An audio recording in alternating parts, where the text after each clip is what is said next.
اور سن لیے یہ اللہ کا فضل و کرم ہے، اللہ کی توفیق ہے کہ اللہ تبارک و تعالیٰ نے مجھے اور آپ کو اور جملہ جتنے بھی مسلمان اس کائنات کے اندر باحیات ہیں، اللہ تبارک و تعالیٰ نے اپنی عبادت کے لیے، اپنے ذکر و اذکار کے لیے مجھے اور آپ کو اور ہم جیسے جتنے بھی ٹوٹے پھوٹے انداز میں عبادتیں کر رہے ہیں ان تمام کو عبادت کرنے کی توفیق عطا فرمائی۔ اب اللہ تبارک و تعالیٰ سے دعا ہے کہ اللہ تبارک و تعالیٰ میری اور آپ کی اور جملہ مسلمانوں کی جو کچھ بھی جیسی بھی جس حساب سے بھی اپنی طاقت اور وسعت کے مطابق جو کچھ بھی جیسے بھی عبادتیں، ریاضتیں، تلاوت، اذکار، یہ ساری چیزیں کر رہے ہیں، اللہ تبارک و تعالیٰ اس کو اپنے فضل و کرم سے قبولیت سے نوازے، آمین یا رب العالمین۔ محترم حاضرین، بہت زیادہ وقت نہ لیتے ہوئے 2-3 واقعات کی طرف اشارہ کرتے ہوئے اپنی بات کو ختم کرنے کی کوشش کروں گا، کیونکہ مجھے یہاں جو بیٹھایا گیا ہے شیخ کے نائب میں مجھے یہاں بیٹھنے کا حکم ہوا ہے، تو میں چاہوں گا کہ میں تو وہ حق تو ادا نہیں کر سکتا، لیکن جتنا ممکن مجھ سے ہو سکے اللہ کی توفیق سے کوشش کروں گا کہ قرآن و سنت کی باتیں آپ تک پہنچاؤں، اور اللہ تبارک و تعالیٰ سے دعا ہے کہ اللہ تبارک و تعالیٰ مجھے اور آپ کو یہ تمام باتیں سننے اور اس کے بعد عمل کرنے کی توفیق عطا فرمائے۔ سب سے پہلا مسلمانوں کا سب سے بڑا المیہ، میں بانگ دوہل کہہ رہا ہوں، مسلمانوں کا سب سے بڑا المیہ یہ ہے کہ جہاں کتاب و سنت کی باتیں ہوتی ہیں وہاں لوگوں کو بیٹھنے کے لیے جب کہا جائے تو پتہ نہیں ان کے جسموں کے اندر ایسے کون سی چیزیں آ جاتی ہیں جس کی وجہ سے وہ محفلیں چھوڑ کر کے جانے کی کوشش کرتے ہیں۔ جہاں احادیث کو ہم اگر دیکھیں گے، احادیث کو پڑھیں گے، احادیث کو سنیں گے، جہاں اللہ اور اس کے رسول کا ذکر ہوتا ہے وہاں ملائکہ پر بچھائے ہوئے بیٹھے ہوتے ہیں، اور ایسی محفلوں سے سب سے بڑا المیہ مسلمانوں کا یہ ہے کہ ایسی محفلوں کو چھوڑ کر کے گپ شپ مارنے کے لیے ایسی مجلسوں سے، ایسی محفلوں سے اپنے آپ کو دور کرتے ہیں۔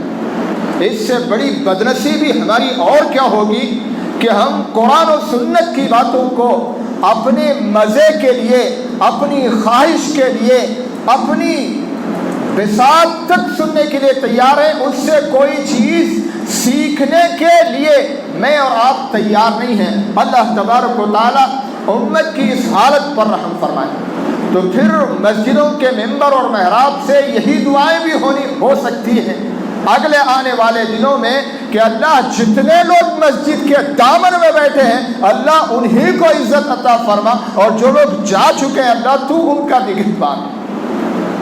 تو یاد رکھیے یہ محفلیں، یہ قرآن و سنت کی باتیں انسان کو کب تک ملے اور کب تک نہیں ملے یہ اللہ بہتر جانتا ہے۔ میری اور آپ کی زندگی کا خاتمہ آج ہے یا کل ہے نہ میں جانتا ہوں نہ آپ جانتے ہیں، یہ اللہ تبارک و تعالیٰ ہی جانتا ہے۔ اگر ہم تھوڑی دیر یہاں بیٹھ جائیں رمضان المبارک کے اندر دروس کا اہتمام جہاں کیا جاتا ہے، جب دروس کا اہتمام نہیں ہو تو یہ شکایتیں عام ہو جاتی ہیں کہ اتنی بڑی مسجد ہے جہاں دروس کا کوئی اہتمام نہیں۔ جب اہتمام کیا جاتا ہے تو ایسے غائب ہو جاتے ہیں لوگ جیسے گدھے کے سر سے سینگ غائب ہوتے ہیں۔ تو بہرحال اللہ تبارک و تعالیٰ سے دعا ہے کہ اللہ تبارک و تعالیٰ امت مسلمہ کو قرآن و سنت کی طرف لوٹنے کی توفیق عطا فرمائے، اور یقین جانیے قرآن و سنت کی طرف جب تک ہم نہیں لوٹیں گے اس وقت تک اللہ ہم کو عزت سے نہیں نوازنے والا ہے۔ اللہ کا وعدہ ہے وَأَنْتُمُ الْأَعْلَوْنَ إِن كُنْتُم مُؤْمِنِينَ، اللہ اس وقت تک تم کو کامیاب نہیں کرے گا جب تک کہ تم مومن نہیں بنو گے۔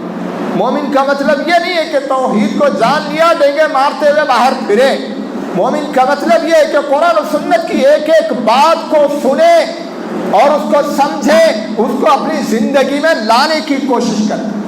افلا یتدبرون القرآن، ایک ایسا ویپن اللہ تبارک و تعالیٰ نے مسلمانوں کو دیا ہے، انسانیت کو دیا ہے، اس ویپن کو سمجھنے کے لیے تیار نہیں ہے۔ میرے بھائی اور دوستو، بسم اللہ کی طاقت کا مقابلہ پوری دنیا کی طاقت نہیں کر سکتی، لیکن افسوس کا مقام ہے کہ بسم اللہ کی اہمیت کو ہم نے سمجھا نہیں، اور یا پھر سمجھا نہیں ہے تو سمجھنے کی کوشش بھی نہیں کی۔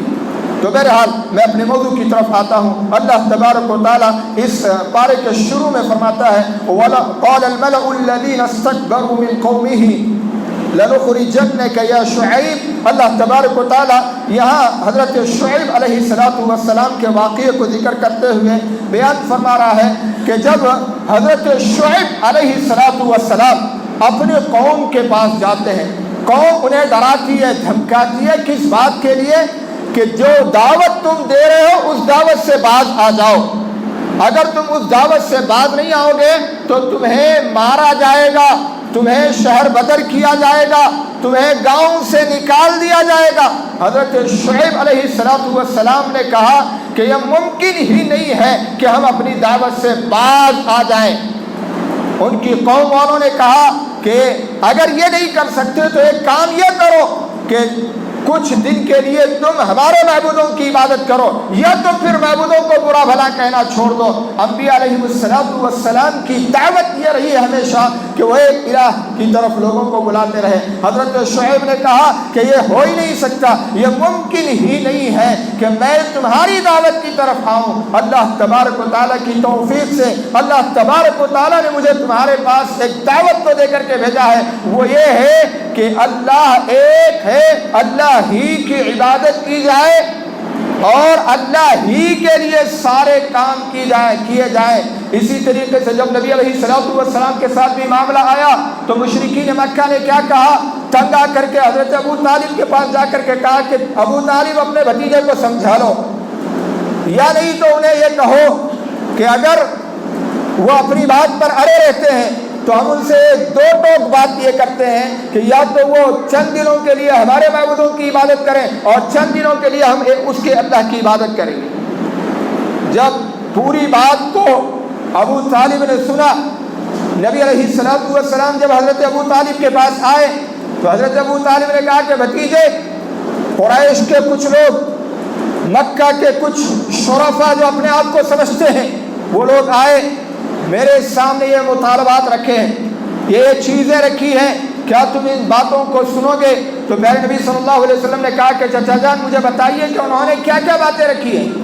ان میں سے ایک بات یہ تھی کہ اگر محمد چاہتے ہیں کہ انہیں مال و دولت چاہیے، سورج غروب ہونے سے پہلے ان کو اتنا مالا مال کر دیا جائے گا کہ انہیں زندگی بھر کسی قسم کی کوئی پریشانی تکلیف اٹھانے کی ضرورت نہیں پڑے گی۔ اگر وہ چاہتے ہیں کہ ہم ان کو لیڈر بنا لیں، ہم ان کو اپنا رہنما، لیڈر، رہبر تسلیم کرنے کے لیے تیار ہیں۔ اگر وہ چاہتے ہیں کہ عرب کی کسی دوشیزہ سے ان کا نکاح کر دیا جائے تو ہم کئی دوشیزوں کو لا کر کے کھڑا کر دیں گے، ان میں سے جسے چاہے وہ نکاح کر لے۔ پیارے نبی صلی اللہ علیہ وسلم نے کہا کہ ان تمام چیزوں کے بعد انہوں نے شرط کیا رکھی ہے؟ تو حضرت ابو طالب نے کہا کہ انہوں نے شرط رکھی ہے کہ تم ان کے معبودوں کی عبادت کریں اور وہ تمہارے اللہ کی عبادت کریں۔ پیارے نبی صلی اللہ علیہ وسلم نے جواب دیا، میرے ایک ہاتھ میں سورج اور ایک ہاتھ میں چاند بھی رکھ دیا جائے تب بھی میں ان کی اس دعوت کو ماننے والا نہیں۔ تو یہ توحید کی دعوت، ایک اللہ کو ماننے والا کام بہت ہی اہم ہے۔ اللہ تبارک و تعالیٰ نے قرآن کریم کے اندر کہا لئن اشرکت لیحبطن عملک۔ ایک آدمی روزہ رہتا ہے، نماز پڑھتا ہے، صدقات، عطیات اور حج وغیرہ ساری چیزیں کرتا ہے، لیکن اللہ کو الہ نہیں سمجھتا ہے تو اس کے یہ سارے اعمال بیکار ہے، اکارت ہے، برباد۔ تو اسی طریقے سے آئیے اس کے بعد اللہ تبارک و تعالیٰ نے اور بھی باتیں کہا وَلَوْ أَنَّ أَهْلَ الْقُرَىٰ آمَنُوا وَاتَّقَوْا لَفَتَحْنَا عَلَيْهِمْ بَرَكَاتٍ مِّنَ السَّمَاءِ وَالْأَرْضِ وَلَكِنْ كَذَّبُوا فَأَخَذْنَاهُمْ بِمَا كَانُوا يَكْسِبُونَ۔ بستی والے اگر ایمان لائے، ایمان کی بہت بڑی اہمیت ہے اللہ پر ایمان لانا۔ ایمان کی شرطوں میں سے ایک شرط یہ ہے آمنت باللہ، اللہ پر ایمان لایا جائے جیسے اللہ پر ایمان لانے کا حق ہے۔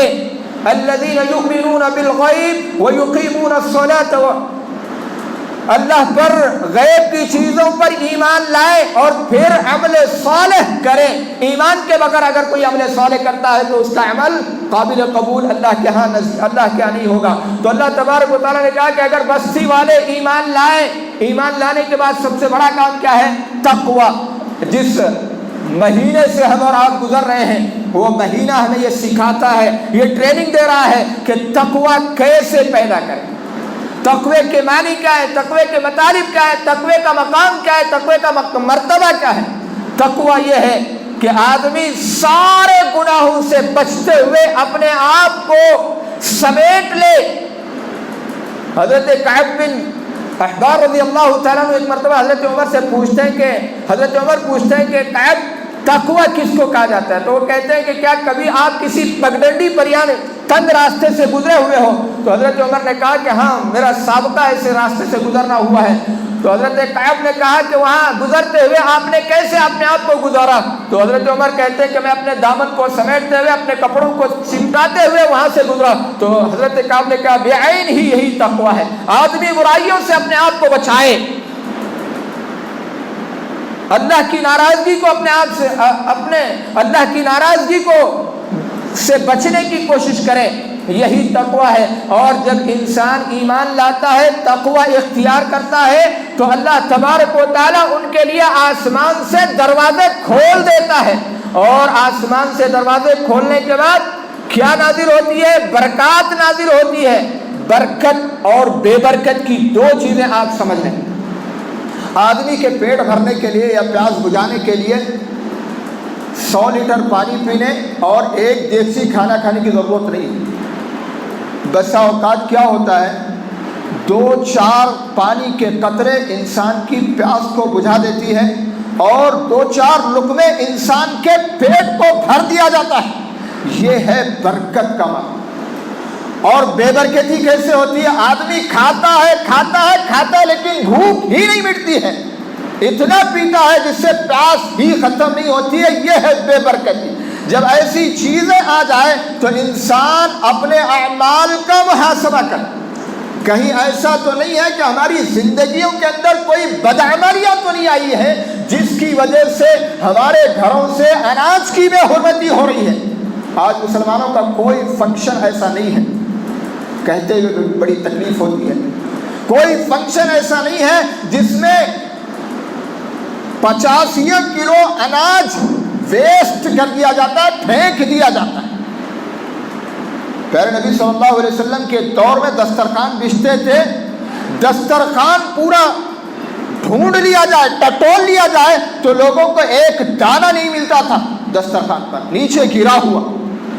آج حالت یہ ہے کہ ہمارے پاس کلو کے حساب سے دانے گرے ہوئے لیکن اس کا احساس کسی کو نہیں ہے. وجہ کیا ہے؟ شاید یہ ہو سکتی ہے کہ ہمارا جو انکمنگ کا جو راستہ ہے اس میں کہیں نہ کہیں ہم غلطی کر رہے ہیں. کہیں ایسا تو نہیں ہے کہ ہمارے مال کے اندر حرام کی مکسنگ ہو رہی ہے جس کی وجہ سے بے برکتی ہو رہی ہے. ہماری دعاؤں کے اندر کوئی اثر نہیں ہے. ایک آدمی رات کو اٹھ کر کے کہتا یا ربی اے میرے رب میرے گناہوں کو معاف فرما, میری توبہ کو قبول فرما, میری دعاؤں کو سن لے, میری نمازوں کو سن لے. تو اللہ تبارک و تعالیٰ جواب میں کہتا ہے میں تیری دعاؤں کو کیسے سنوں؟ او مطعمہ حرام او ملبسہ حرام او مشربہ حرام, تیرا پہننا حرام کا, تیرا کھانا حرام کا, تیرا پینا حرام کا, تو اللہ تبارک و تعالیٰ کیسے دعاؤں کو قبول کرے گا؟ تو آدمیوں ہم کو چاہیے کہ ہم تقوی کو اختیار کریں. تقوی جب اختیار کریں گے اللہ تبارک و تعالیٰ آسمان سے برکتیں بھی نازل فرمائے گا اور پھر زمین کو بھی اللہ تبارک و تعالیٰ غلے کی صورت میں, شکل و صورت میں اس کو بھی خوب تر و تازہ کرے گا جس سے انسان فائدہ اٹھائیں گے. اور آخری بات کہتے ہوئے اپنی بات کو ختم کرتا ہوں. سورہ انفال کے شروع کی آیتوں میں حافظ صاحب نے بڑی بہترین آیت پڑھی, الذین اذا ذکر اللہ وجلت قلوبهم واذا تلیت علیہم آیاتہ زادتہم ایمانا. جب ایمان والوں کے نزدیک اللہ کی آیتوں کو پڑھا جاتا ہے تو ان کے ایمان میں تر و تازگی آتی ہے, ان کے ایمان میں تر و تازگی آتی ہے. اگر یہ کیفیت قرآن کے سننے کے بعد میری اور آپ کی ہے تو اللہ کا شکر ادا کریں. اگر یہ کیفیت نہیں ہے تو اللہ کے سامنے روئیں، گڑ گڑائیں۔ میری ماں اور بہنیں، عزیزوں، دوستوں، یہ وقت میرا اور آپ کا بہت ہی قیمتی وقت ہے۔ پتہ نہیں ہے کہ اگلے دن یا اگلے سال کے لیے ہم میں سے کچھ لوگ ہوں یا ہم ہوں یا آپ ہوں یا نہیں ہوں، یہ اللہ ہی بہتر جانتا ہے۔